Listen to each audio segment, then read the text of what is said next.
Bonjour Vanessa. Bonjour Brigitte, bonjour Jean-Charles. Bonjour Vanessa. Bonjour. Et alors, vous, avec le dynamisme que vous avez, j'ai du mal à croire que vous avez du mal à prendre des décisions, Vanessa.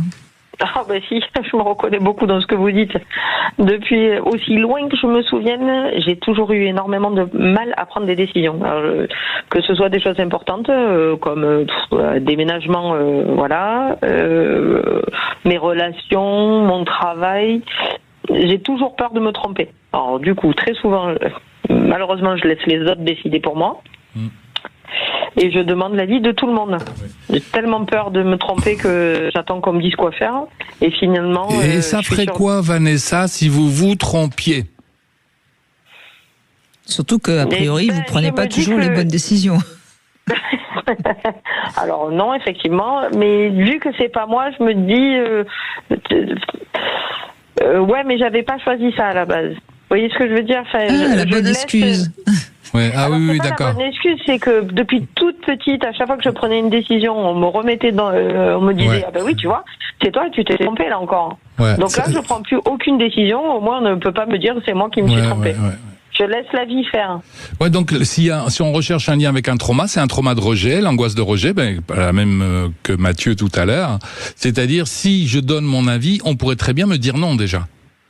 Et je pourrais vivre le non comme un rejet. Ou alors on pourrait me dire oui, et si jamais je me suis trompé, ça me reviendra dans la figure. Donc si je n'existe pas, on pourra jamais me reprocher d'exister. Ça vous plaît, vous, de ne pas exister, Vanessa ? Alors c'est un peu violent comme question. On en parlait hors antenne, on parlait du Covid, on nous disait, si vous êtes vivant, si vous sortez de chez vous, vous êtes en danger de mort. Mais si vous restez chez vous devant la télé, vous n'êtes pas vivant. Et moi, j'ai compris, donc si vous êtes vivant, vous êtes mortel, et si vous n'êtes pas vivant, vous n'êtes pas mortel. Je vous renvoie un petit peu ça, Vanessa. C'est pareil pour vous. Si vous prenez des décisions, vous êtes en vie, mais vous risquez de vous tromper. Et alors encore ? Parce que quelquefois, on se trompe, et puis c'est pas si grave.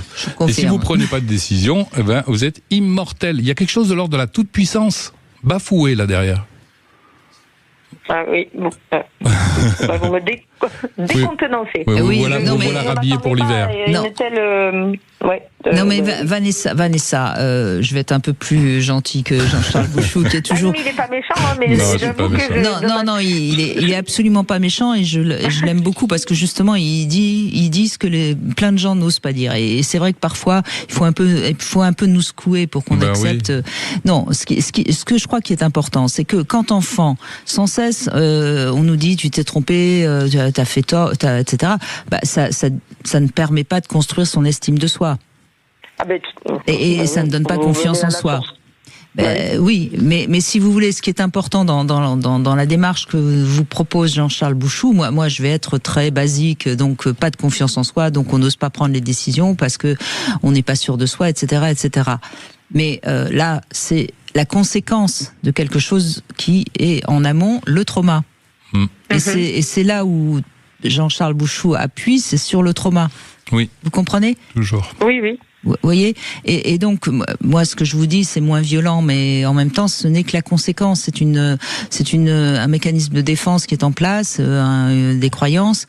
Mais ce qui est important, c'est de comprendre que quand enfant, sans cesse, on nous rejette, on est rien. Oui. Et comme on n'est rien, si on veut quand même exister, on se laisse. On se laisse diriger, oui, bien sûr. Mais on n'est pas grand-chose non plus. Mais vous êtes toujours pas grand-chose. Parce qu'à la limite, vous prenez une décision et puis vous vous trompez, mais au moins vous avez le mérite d'exister. Imaginez, vous arrivez à la croisée des chemins et vous savez pas si vous devez aller à droite ou à gauche. Vous allez à gauche, peut-être ça aurait été plus intelligent d'aller à droite, mais à gauche, il y a bien quelque chose à découvrir. Peut-être que vous vouliez aller visiter une grotte et que vous allez rencontrer un château. Cet exemple, il m'est réellement arrivé. J'ai emmené quelqu'un en rando, je lui ai dit, je vais te faire voir une grotte, elle s'appelle la grotte des Fées. On n'a jamais trouvé la grotte, mais par contre, on a trouvé un château qui était magnifique. Oui. Et puis ce qu'il faut vous dire aussi, Vanessa, c'est que dans la vie, on se trompe de toute façon. C'est obligatoire. Et puis parfois, quand on s'est trompé, on en fait quelque chose. Oui. En fait, moi, j'ai une toute petite question. Oui, Est-ce qu'il y a des étapes D'abord, précises? D'abord, c'est pas une toute petite question, c'est votre question. Voilà. C'est vrai. Alors, est-ce qu'il y a des étapes précises pour apprendre à refaire confiance en son propre jugement? Bien sûr. Moi, ce que je propose, c'est le thème de la journée, c'est je retrouve le trauma d'origine, qui chez vous est certainement un trauma lié au rejet, et je lui permets de s'exprimer à l'intérieur de moi sous forme sensorielle. Quand j'ai libéré cette énergie, ensuite, je suis plus en danger. Donc, je peux prendre des décisions.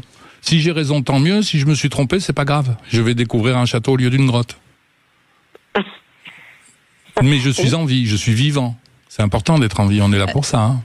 Moi, je rappelle toujours, Vanessa, faites un petit effort la prochaine fois, prenez une petite décision, et puis vous verrez bien ce qui se passe.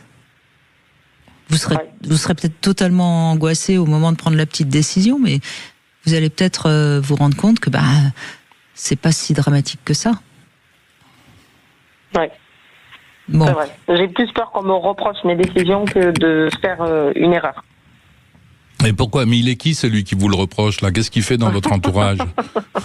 Brigitte Lahaye tout à l'heure parlait d'écologie relationnelle. Est-ce que vous avez envie d'être avec quelqu'un qui vous fait un reproche à la moindre occasion? Faut qu'il se calme. C'est vrai. Voilà. C'est vrai. Alors, je précise que le livre de Jean-Charles Bouchou, qui vient tout juste de sortir, Ces traumas qui nous possèdent, aux éditions Guy Trédaniel, vous allez proposer un débat en ligne gratuit sur le livre. Hein. Oui. Alors, mes premiers lecteurs qui ont reçu ou qui reçoivent ces jours-ci le livre, moi, je leur laisse le temps de le lire. Je leur laisse une vingtaine de jours. Et dans 20 jours, alors, ils vont le lire avec un stabilo et souligner tout ce qu'ils ont eu du mal à comprendre, si quelque chose ou si des questions sont venues. Et dans 20 jours, effectivement, on fait un débat sur Zoom, auquel sont conviés tous les auditeurs, et je répondrai aux questions avec plaisir. J'imagine qu'il y a un certain nombre de personnes et ça va être... Je crois que c'est non, mais je crois qu'on a le droit jusqu'à 1000 personnes. D'accord. Alors si vous êtes 1001, il y en a un peut-être qui arrivera pas. Et puis si vraiment il y avait trop de monde, j'en fais un deuxième. Absolument. Oui. Absolument. Donc peut-être ça peut intéresser. Ceux voilà, qui nous il suffit. écoutent, Alors il faut que vous trouviez mon contact. Vous le trouverez facilement sur Internet. Vous m'envoyez un petit mot et moi je vous enverrai les codes secrets pour aller sur Zoom.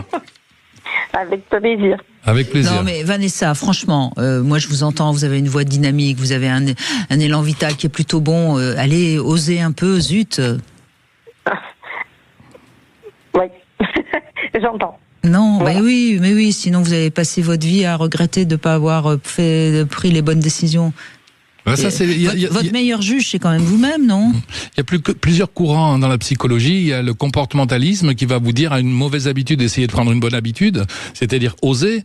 Puis il y a des gens comme moi qui sont plus du côté de la racine, c'est-à-dire je vais d'abord vous proposer de retrouver le trauma, de nettoyer du trauma. Vous verrez que naturellement, automatiquement, ensuite, ce sera beaucoup plus facile. Mais je suis totalement d'accord avec vous, mais... Parfois, dans un premier temps, on peut au moins déjà un petit peu essayer de... Oui, promis, j'essaye de faire des petites décisions et puis je monterai en gamme. Et vous savez que vous avez pris une grande décision quand même aujourd'hui. De vous appeler? Bah oui. Mais c'est parce que je vous écoute tous les jours.